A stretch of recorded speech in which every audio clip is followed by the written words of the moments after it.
Alhamdulillahirabbil alamin wa bihi nasta'in ala umurid dunya waddin wassalatu wassalamu ala nabiyyina Muhammad wa ala alihi wa sahbihi wa man tabi'ahum bi ihsanin ila yaumiddin.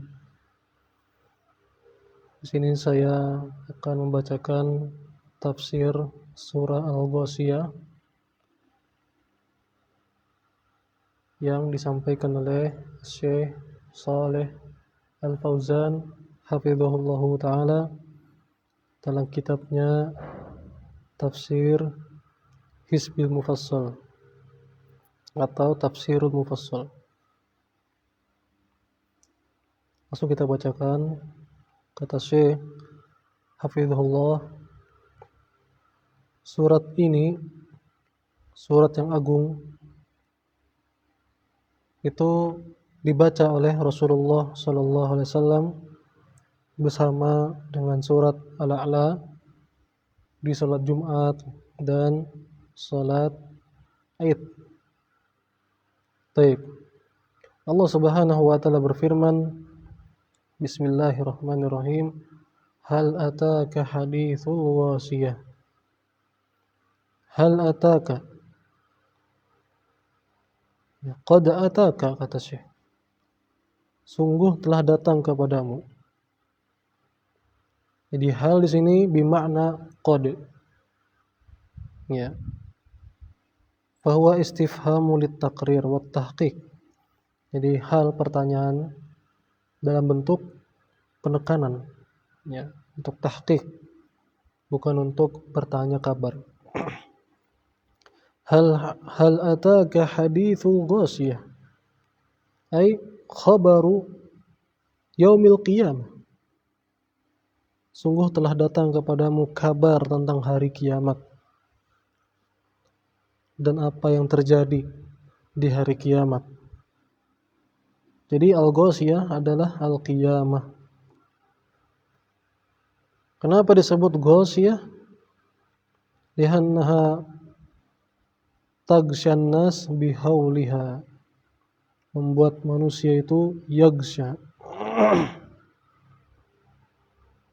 Ya.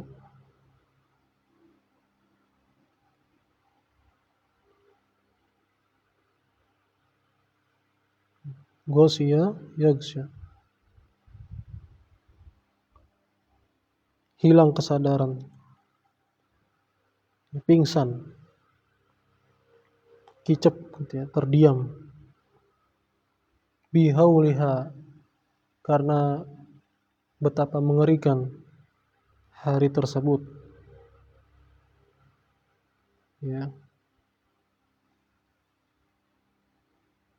Mengagetkan, mengejutkan.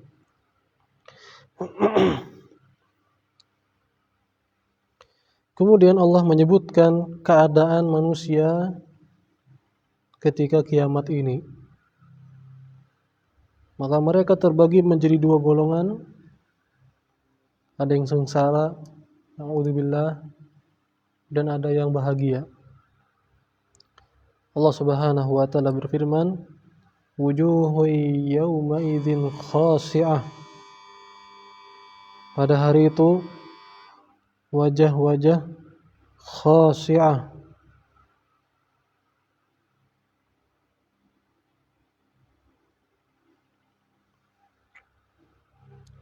yaitu tunduk terhina, ya, dalilah munkasirah, amilatun nasibah. Amilah, beramal, ya, beramal namun tidak di atas petunjuk. Waqil, ada juga ulama yang menafsirkan annaha fil azab fi amalin syaqin, bahwasanya dia dalam siksaan, tersiksa, ya, melakukan perbuatan yang sangat sulit, yang sangat menyulitkan, yang sangat melelahkan.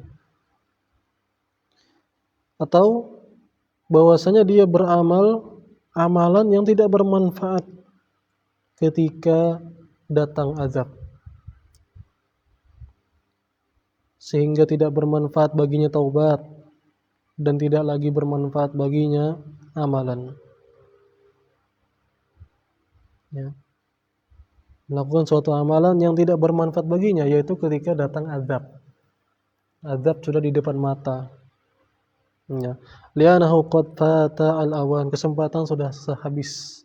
Kesempatan beramal sudah habis, taubat sudah enggak bermanfaat lagi. Habis waktunya karena sudah ayanal azab. Ayanatil azab. Karena dia telah melihat azab. Azab sudah di depan matanya. Nasibah, sangat lelah. Minat ta'dzib, kata Syekh, karena diazab. Wa minal amal alladzi la yufiduha, atau beramal yang tidak lagi bermanfaat baginya. Ya. Minan nasab wa huwa ta'ab, yaitu keletihan. Ya. Sebagaimana Allah Subhanahu wa taala berfirman, la yamassuhum fiha nasabu wa ma hum minha bimukhrajin. Mereka penghuni surga tidak merasakan letih lagi, dan mereka tidak akan keluar dari surga, akan selama-lamanya di surga. Maka kita semoga termasuk yang disebutkan dalam ayat ini. Jadi ahlul jannah, penghuni surga, tidak ditimpa keletihan. Berbeda dengan penghuni neraka. Fa innahum daiman fi nasabin wa ta'abin wa adzabin, na'udzubillah. Mereka senantiasa dalam keletihan, kelelahan luar biasa, kesengsaraan, ya, diazab, na'udzubillah. Tasla narun hamiyah, mereka memasuki api neraka yang sangat panas. Ya.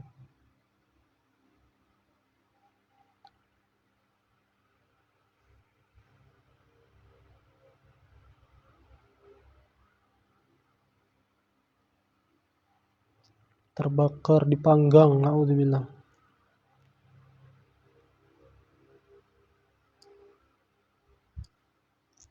Api saja, nar, itu sudah panas, apalagi hamiyah.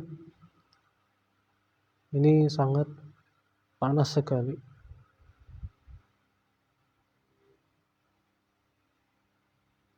Fahada asyaddu min fil wa'id. Ini penekanan luar biasa dalam ancaman. Tusqa min ainin aniyah.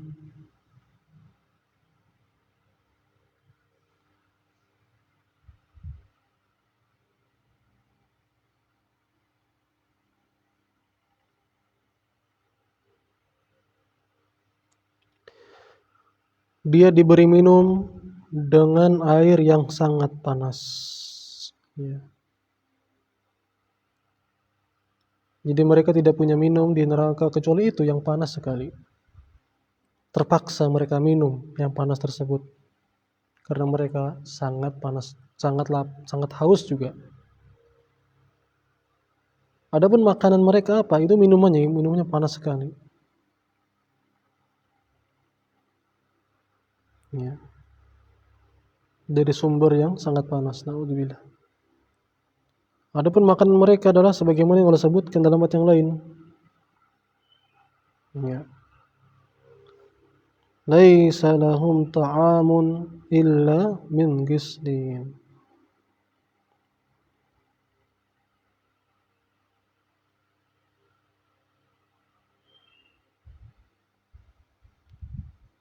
Wala ta'amun illa min ghislin dalam ayat yang lain. Di surah Al-Ma'arij ayat 36. Tidak ada makanan bagi mereka melainkan ghislin, darah dan nanah. Na'udzubillah. Kalau ayat yang lain,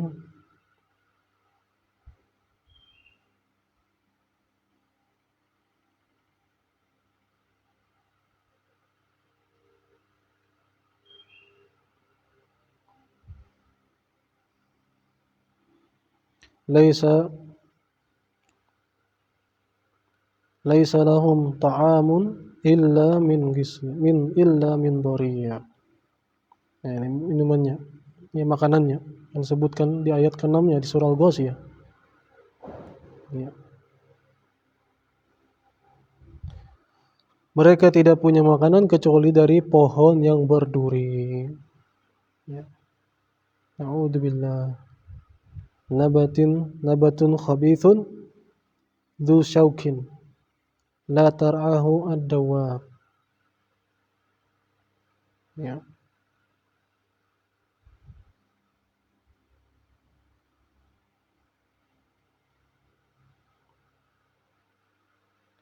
La yusminu wa la yugni min ju'.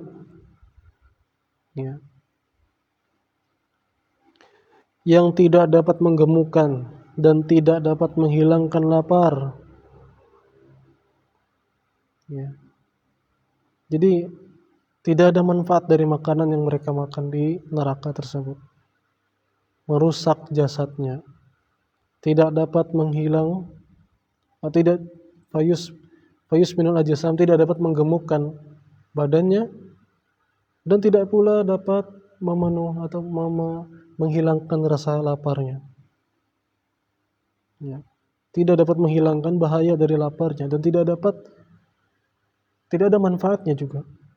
Itu yang mereka makan. Fayakulunahu wa ka'annahum la yakulun. Ya. Mereka memakannya seakan-akan mereka tidak memakannya. Karena tidak ada manfaatnya. Dimakan tidak menggemukkan dan tidak pula menghilangkan laparnya. Lakinna ya'kulunahu lil haja. Akan tetapi mereka mau gimana lagi, itu sudah mau enggak mau istilahnya. Li'annahu laisa 'indahum ghairuh, enggak ada yang lain. Inilah makanan mereka. Inilah minuman mereka, inilah makanan mereka. Inilah azab mereka. Na'udzubillah. Ya.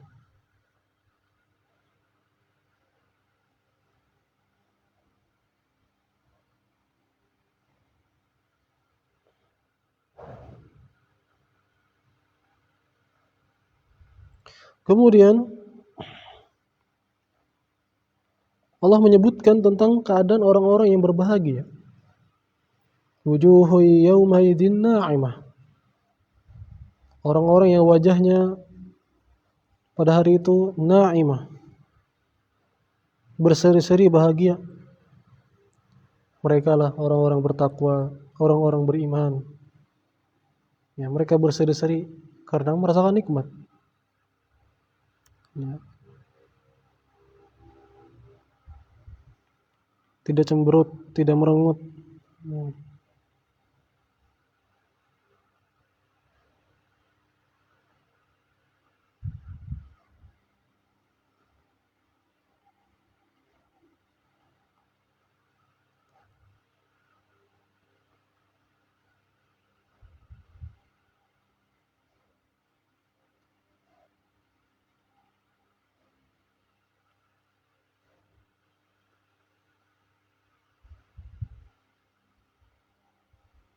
Tidak lesu, ya, sumringah. Ta'rifu fi wujuhihim nadratan na'im, di surah Al-Mutaffifin ayat 24. Ta'rifu fi wujuhihim nadratan na'im.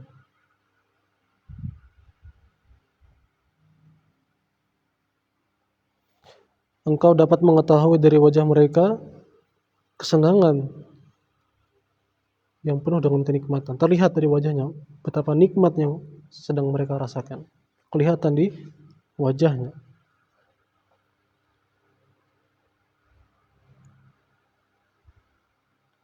Lisa'iha radiyah. Ya.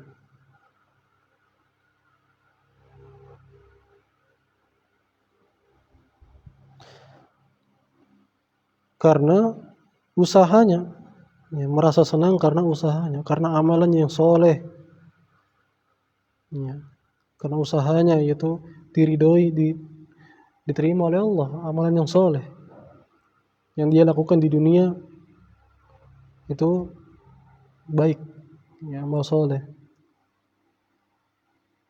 yang dia mendapatkan balasannya di surga itu. Maka dia senang, syukur dia. Alhamdulillah saya telah melakukan amal soleh di dunia. Maka mudah-mudahan kita pun demikian pula. Semoga Allah mudahkan kita untuk di dunia ini terus beramal soleh, sehingga termasuk orang-orang yang nanti wajahnya berseri-seri karena lisaiha radiyah, karena usaha yang telah mereka lakukan adalah usaha yang baik.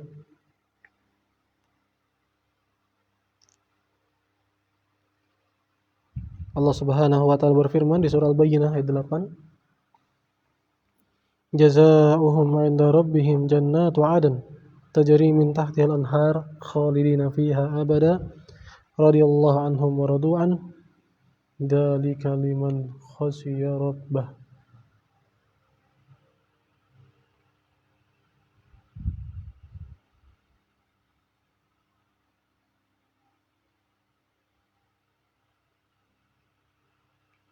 Allah Subhanahu wa taala berfirman surah Al-Bayyinah, balasan bagi mereka di sisi Rabb mereka adalah surga Aden, mengalir di bawahnya sungai-sungai. Mereka akan kekal di dalamnya selama-lamanya. Allah ridho kepada mereka dan mereka pun ridho kepada Allah. Ya. Mereka senang karena telah mendapatkan rahmat Allah Subhanahu wa taala. Yang demikian itu adalah balasan bagi orang yang khasyah, orang yang takut dengan pengagungan kepada Allah Subhanahu wa taala. Ya, yang takut kepada Allah sehingga menahan dirinya dari bermaksiat dan melakukan apa yang Allah perintahkan.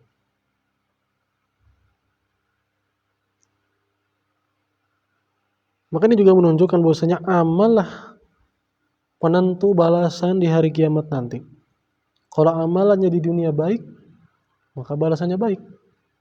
Namun jika perbuatannya di dunia buruk, amalnya buruk, maka tentu balasannya di akhirat buruk pula.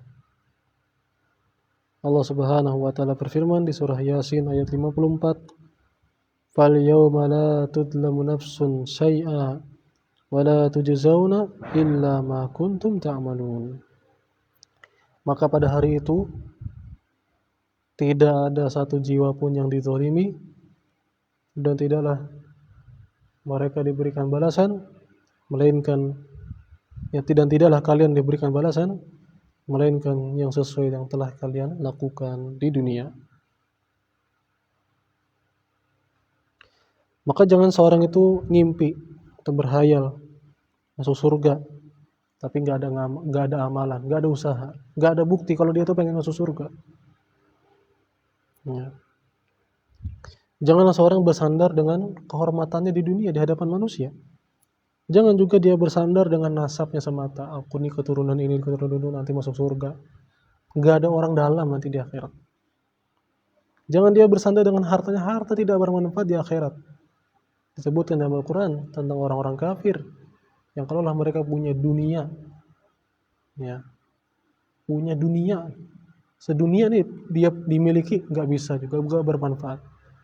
Ya, dia mau nebus agar Allah tidak mengazabnya, dia mau nebus dengan ya hartanya yang sedunia tadi, itu pun ditolak. Ya. Punya emas sepenuh bumi, ya, untuk mereka tebusin, itu pun tidak akan diterima oleh Allah Subhanahu wa taala. Sultani, jangan dia bersandar dengan kekuasaan yang besar. Ya. Kalaulah harta itu membuat seorang mulia, ya, kalau hanya karena harta itu telah ukur orang itu mulia, maka harusnya Qarun itu orang yang paling mulia. Tapi dia karena tidak beriman, nggak ada artinya harta yang banyak itu. Dan demikian pula kalau kekuasaan yang besar itu bermanfaat dan kehormatan atau apa namanya kekuasaan yang sangat besar itu menunjukkan kemuliaannya di hadapan Allah. Ya, dengan tolak ukur sekedar dengan jabatan saja, dengan kekuasaan saja, Maka seharusnya Firaun adalah orang yang paling mulia, tapi karena dia tidak beriman, tak ada arti semua. Sekali lagi, semuanya itu kehormatan, nasab, harta, kekuasaan tidak bermanfaat di hari kiamat kalau tidak dia dibangun di atas keimanan. Ya, dan tidak ada manfaatnya sama sekali. Nggak berarti semuanya. Itu sekedar casing di dunia, ujian di dunia. Ya, ketika orang punya kehormatan, sombong apa enggak, tawadu enggak, punya nasab, ya kan kehormatan juga. Ya, punya harta, dia pakai nggak di jalan Allah, dia sedekahkan, dia zakatin enggak, dia dapat dari mana, dipakai buat apa, kepemimpinannya juga itu ujian juga dari Allah Subhanahu wa taala. Ingatlah di surah Asy-Syu'ara ayat 88 sampai 89, yauma la yanfa'u malu wala banun illa man atallaha biqalbin salim. Pada hari tidak lagi bermanfaat harta dan anak kecuali yang menemui Allah dengan hati yang selamat. Ya.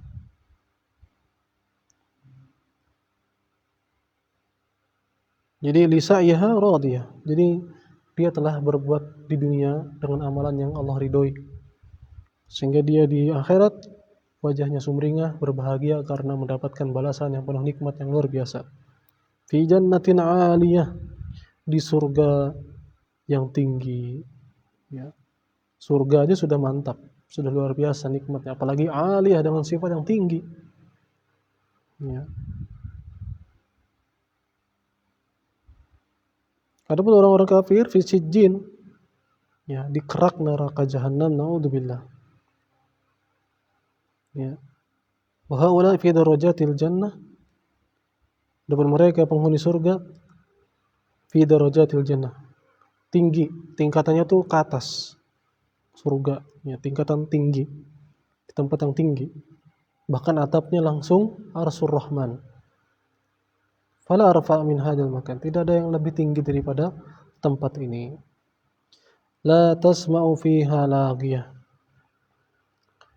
mereka di dalamnya tidak ada mendengar ucapan yang melalaikan, yang tidak berfaedah, enggak ada. Enggak ada caci maki, enggak ada. Ghibah, namimah enggak ada di surga. Ya. Di surga hanya ada ucapan yang baik. Tidak ada yang saling membuli, istilahnya enggak ada. Mereka bersaudara, saling berkasih sayang. Berbeda dengan di dunia. Ya, ucapan-ucapan yang melalaikan, ucapan-ucapan yang omong kosong, tidak ada artinya.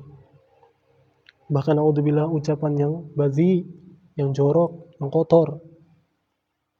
Ya. Adapun ucapan penghuni surga, ucapan yang baik.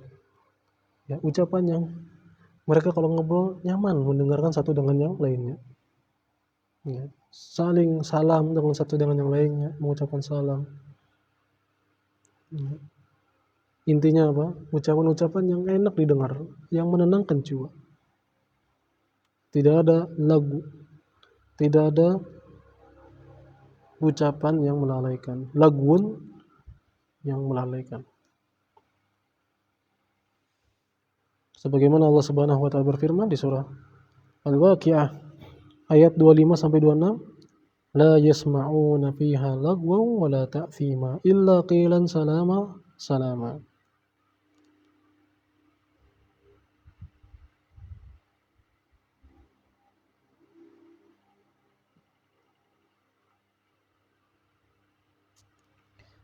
Mereka di dalamnya tidak mendengar ucapan yang sia-sia atau yang mengandung dosa, melainkan mereka mendengarkan ucapan salam. Ini salam dari malaikat dan salam dari sesama mereka.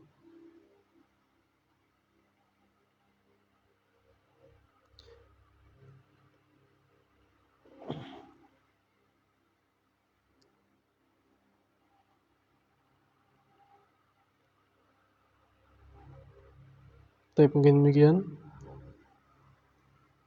Ya. Wassallallahu nabiyana Muhammad wa ala alihi wasallam.